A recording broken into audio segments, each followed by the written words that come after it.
आज हफ्ते का दिन है, कल जुमा था और जुमे को एक बहुत अहम डिसीजन आया रिज़र्व सीट्स के बारे में।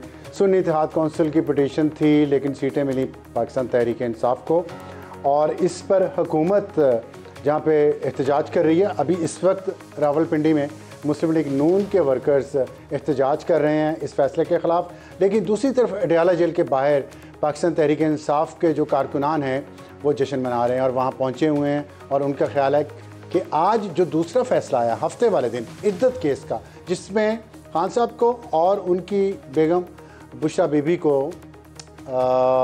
उसमें से बरी कर दिया गया है उस केस में से और उस केस को डिसमिस कर दिया अदालत ने।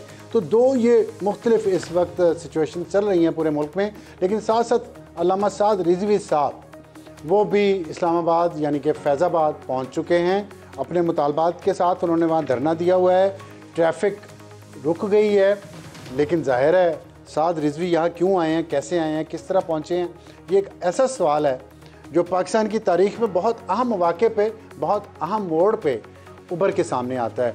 और आपको बताएं कि उमर अयूब साहब जो लीडर ऑफ द अपोजिशन है पाकिस्तान तहरीक इंसाफ के जनरल सेक्रेटरी भी हैं, उनसे पूछते हैं कि अभी वो अडयाला जेल के बाहर पहुँचे हैं सरकारी स्क्वाड में, तो उन्होंने क्या बात की। अभी मगरिब का टाइम हो गया है, अभी अजान हुई है आपके सामने 2 मिनट पहले, तो मैंने कहा हमें नमाज पढ़ने दी, उन्होंने नहीं पढ़ने दी। मुस्लिम लीग नून शहबाज शरीफ को, ये इस्लामी जमहूरिया पाकिस्तान है, मरियम नवाज को, शहबाज शरीफ को, इनको शर्म आनी चाहिए। आपने देखा कि वो काफ़ी गुस्से में लग रहे हैं और कई दिनों से उमर अयूब साहब गुस्से में हैं। इसकी वजूहात वही बता सकेंगे, क्योंकि अब तो खुशी की खबरें मिल रही हैं पाकिस्तान तहरीक इंसाफ को, उन्हें खुश होना चाहिए। और लेकिन अभी जो हमें ताज़ा तरीन इत्तला आई है कि नमाज अदा की जा रही है, पीटीआई के कारकुनान और उमर अयूब साहब वहीं पे नमाज भी अदा कर रहे हैं, लेकिन साथ उन्होंने बयान भी दे दिया है। जैसा कि मैंने आपको बताया कि जुमा और हफ्ता 2 दिन 2 अहम फैसले दोनों पीटीआई के हक़ में, जिससे पीटीआई का मोरल भी बूस्ट हो गया है और वो समझ रहे हैं कि वो बहुत जल्द इक़्तिदार में होंगे और उनकी इस उम्मीद की जो बुनियाद है वो पार्टी पोजीशन है जो कौमी असम्बली में और पंजाब असम्बली में ख़ास तौर पे मुतासर हुई है। और कौमी असम्बली में अगर मैं आपको पार्टी पोजीशन बताऊं तो पाकिस्तान तहरीक इंसाफ इस वक्त सिंगल लार्जेस्ट पार्टी बन चुकी है 114 सीट्स के साथ। दूसरे नंबर पर पाकिस्तान मुस्लिम लीग नून 108 सीटों के साथ, जो कि हुकूमती इत्तेहाद की इस वक्त सबसे बड़ी जमात है। उसके साथ है पाकिस्तान पीपल्स पार्टी जिनके पास 68 सीट्स हैं, MQM के पास 21 हैं। ये दोनों जमातें पाकिस्तान मुस्लिम लीग नून के साथ इत्तेहाद में हैं। जमीयत उलमा इस्लाम 8 सीटें हैं, वो अपोजिशन में हैं और पाकिस्तान तहरीक इंसाफ के साथ है। पाकिस्तान मुस्लिम लीग काफ के पास 5 नशिस्तें और वो मुस्लिम लीग नून के साथ है। इस्तेहकाम पाकिस्तान पार्टी 4 नशिस्तों के साथ मुस्लिम लीग नून के साथ है। और इसके अलावा Pakistan Muslim league Zia, national party, BAP, BNP, Pakhtunkhwa Milli Awami party और मजलिस वहदतुल मुस्लिमीन एक नशिस्त इनकी है। इससे इत्तेहाद बन रहा है और ये है वो वजूहात जिसकी वजह से पाकिस्तान तहरीक इंसाफ ये समझ रही है कि वो असम्बली में पहले से बेहतर रोल अदा करेगी, हुकूमत को दबाव में डालेगी। लेकिन इसके साथ साथ आज इमरान खान साहब ने अपनी कुछ शराइत पेश की हैं हुकूमत के साथ बातचीत में, और उन शराइत में सबसे पहली शर्त ये है कि उनके ख़िलाफ़ खान साहब का जितने केसेस हैं वो ख़त्म कर दिए जाएँ, उनके जितने कारकुनान जेलों में हैं उनको रिहा कर दिया जाए और उनका जो मैंडेट है जो चुराया गया है वो वापस उनको दिया जाए, तो वो हुकूमत के साथ बातचीत के लिए तैयार हैं। ये 3 शराइत। और बाज़ लोगों का ख्याल है कि हुकूमत के लिए आगे कुआं इस वक्त और पीछे खाई है, हुकूमत खड़ी कहाँ पे है फिर अगर ये दोनों चीज़ें हैं। आपने 2 सबसे बड़ी सियासी जमातों के सीनियर रहनुमाओं की गुफ्तगू सुनी और अब हमारे एडिटोरियल का टाइम है और इसमें जो कुछ आज आपने ख़बरें देखी हैं और 2 दिनों में 2 बड़े अहम केसेस के फ़ैसले आए हैं खान साहब के हक़ में, तो इससे एक बात तो ज़ाहिर होती है, क्वेश्चन तो आता है कि क्या ये महज इत्तेफाक है या एक बहुत अच्छी स्ट्रेटजी किसी ने बनाई हुई है। और अगर किसी ने स्ट्रेटजी बनाई है तो दाद देनी पड़ेगी कि खान साहब का जो स्ट्रेटजिस्ट है वो बाकी सब के स्ट्रेटजिस्ट से ज़हीन भी ज़्यादा है और ताकतवर भी ज़्यादा है, लेकिन वो है कौन इसका मुझे अभी तक तो नहीं पता। अगर पता चल गया तो आपको बता दूंगा। लेकिन जिस तरह इलेक्शन से पहले यही केसेस इनका फ़ैसला आया तो हमदर्दी की लहर उठी, मज़लूमियत का तासुर बना जो खान साहब के हक़ में गया, जिससे उन्हें बेइंतहा वोट्स मिले।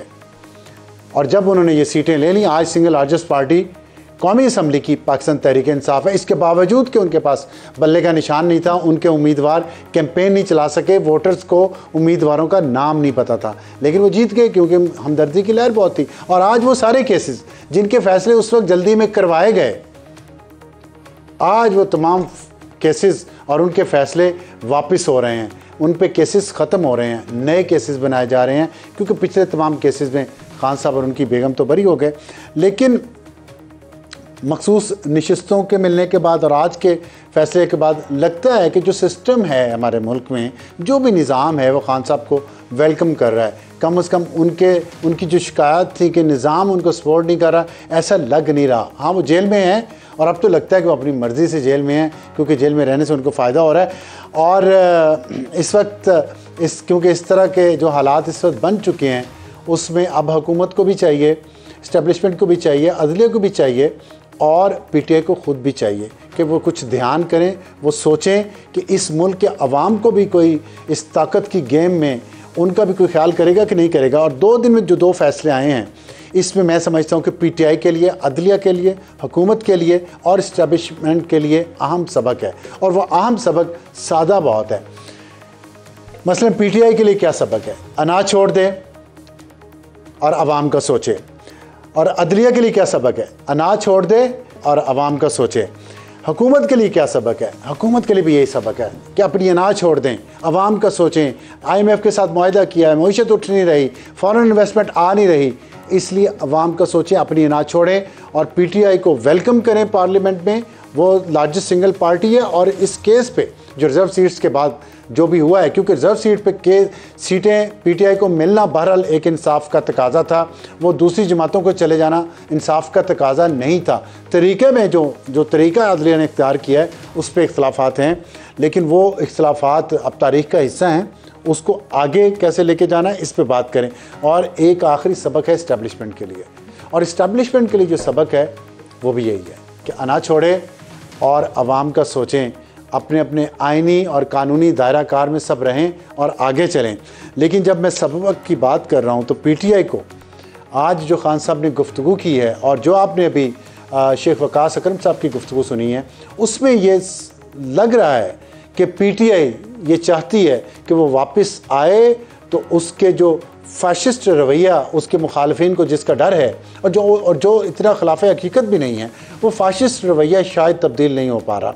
और जिस तरह उन्होंने कहा है कि आर्टिकल 6 लगाया जाएगा उन तमाम लोगों पे, चाहे उनका ताल्लुक किसी भी इदारे से हो, उन्होंने आइन की खिलाफ वर्जी की है। ये खान साहब ने भी कहा है, शेख वकास अकरम ने भी कहा है। तो खान साहब के अंदर ये जो तकब्बुर है, ये धौंस है, ये ताकत का जो नशा है, मेरा ख़्याल है कौम ये अफोर्ड नहीं कर सकती। कौम को ऐसा सुलझा हुआ लीडर चाहिए और जो कि इन इख्तलाफात को, इस तकसीम हुई कौम को इकट्ठा लेके आगे चल सके इन मुश्किल हालात में, ना कि हम उसी साइकिल में चलते रहें जो अपोजिशन केसेस फेस करती है, हुकूमत में आती है तो वो फिर। और दूसरा आखिरी जो बात है इस्टेब्लिशमेंट के लिए, जो उन्होंने कहा है, फैसल वावडा ने आज दावा किया कि यहाँ बोली लगेगी, ज़मीर बिकेंगे पार्लियामेंटेरियंस के।